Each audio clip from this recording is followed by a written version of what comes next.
Finally, your bestseller, the 737. Everyone is waiting for the decision whether it will be re-engined. I hear you're talking obviously to your customer airlines. What are they saying to you? What is their opinion on the re-engineing? Well, you're right. It's the world's best-selling commercial airplane, the 737. It's done extraordinarily well in the market. It's an airplane that's doing well today.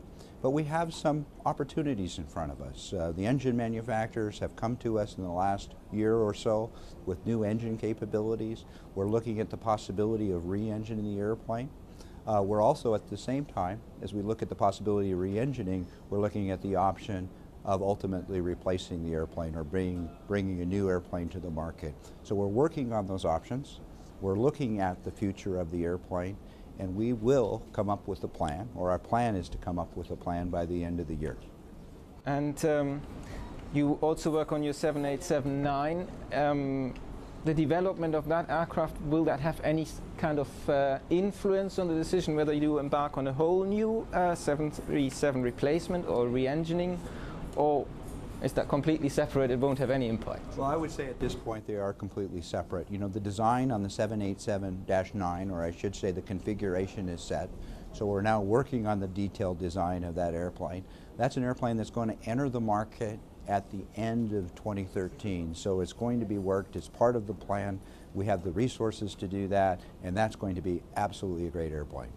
Yeah. My question was more whether your commitment to the 787-9, whether that will keep your resources and might, you know, influence the decision whether you go for a completely new 737 replacement or re-engineering, whether it has an influence. So what you do when you're looking at these opportunities, whether it be re-engineering the 737 or building a new airplane in that market space, or maybe just continuing on the path of continuous improvement, we're always looking at programs like that, programs like the 787, to ensure that we will have the resources and the capabilities to bring them to the market.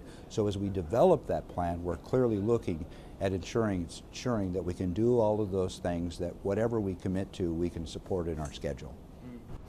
Still regarding the replacement of a 737, what do you say about the claims, notably by Airbus, that the game-changing single-aisle technology or game-changing technology for a new single-aisle aircraft won't be available before 2020, 2025? Well, I'll say this, that whatever we do in the single-aisle marketplace, it's going to be a decision that's going to be led by what our customers want and our customers need.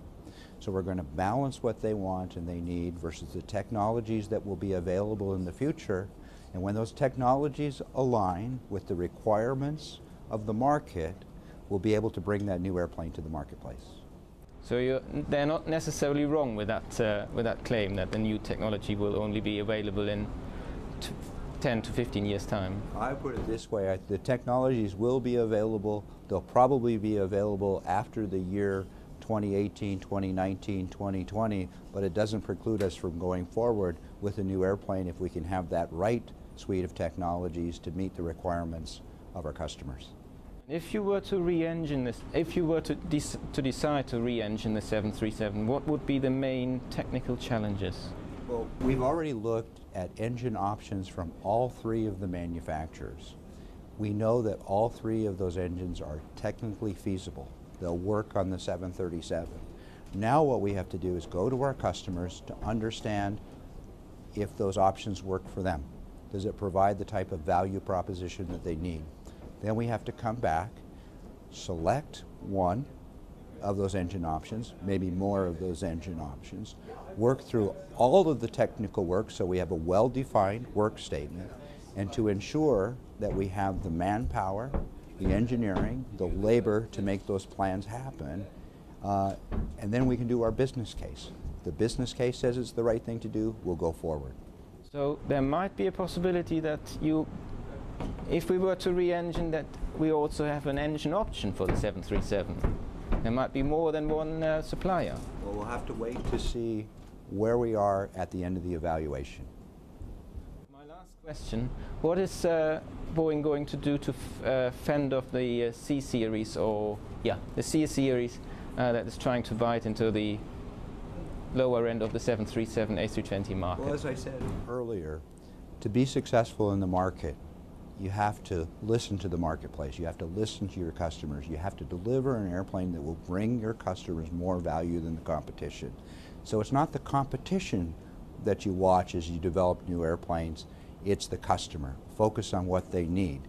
I always say, do what your customers want, but always just keep an eye on the competition. Thank you very much. Thank you.